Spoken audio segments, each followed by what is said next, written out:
Misteri dan petualangan di rumah tua.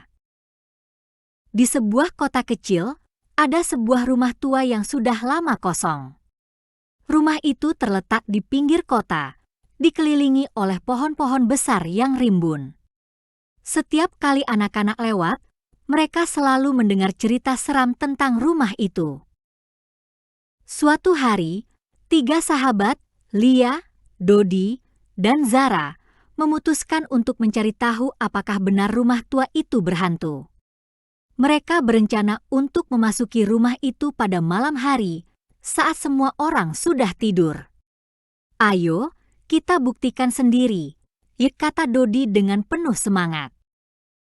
Malam pun tiba, dan ketiganya berjalan menuju rumah tua itu. Bulan hanya tampak samar-samar di balik awan tebal, menciptakan suasana yang semakin misterius.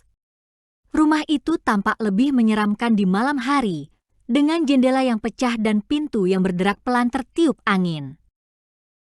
"Ini pasti tempat yang tepat untuk mencari petualangan," kata Lia, meski suaranya terdengar sedikit ragu. Mereka membuka pintu yang sudah rapuh itu dan melangkah masuk. Begitu kaki mereka menginjak lantai kayu yang berdecit, mereka mendengar suara aneh dari dalam rumah. Seperti ada sesuatu yang bergerak di dalam kegelapan. Tiba-tiba, sebuah pintu di ujung lorong terbuka dengan sendirinya, mengarah ke sebuah ruangan yang lebih gelap dari yang lainnya. "Apa itu?" tanya Zara, menggigil sedikit. Mereka memutuskan untuk masuk ke ruangan itu. Di dalamnya, terdapat sebuah meja kayu tua dengan sebuah buku tebal yang tergeletak di atasnya. Di samping buku, ada sebuah kunci emas yang berkilauan. "Ini pasti kunci untuk sesuatu yang penting," kata Dodi. Lia membuka buku itu dan mulai membaca halaman pertama. "Tunggu, ini bukan sembarang buku. Ini buku petunjuk.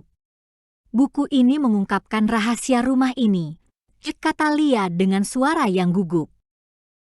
Saat mereka membaca lebih jauh, mereka menemukan sebuah cerita yang menceritakan tentang seorang ilmuwan yang sangat pintar, namun jahat, yang pernah tinggal di rumah itu.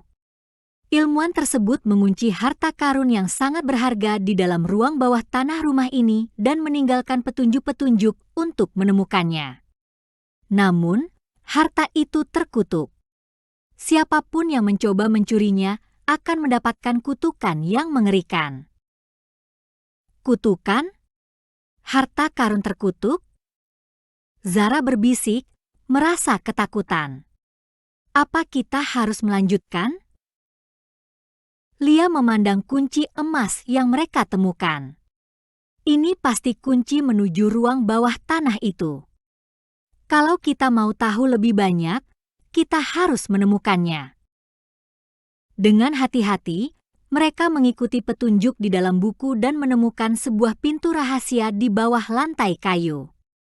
Mereka membuka pintu itu, dan dengan senter di tangan, mereka turun ke ruang bawah tanah yang gelap dan lembab. Tiba-tiba, lantai di bawah mereka berderak keras, dan dinding-dinding di sekitar mereka mulai bergerak. Seolah-olah rumah itu hidup.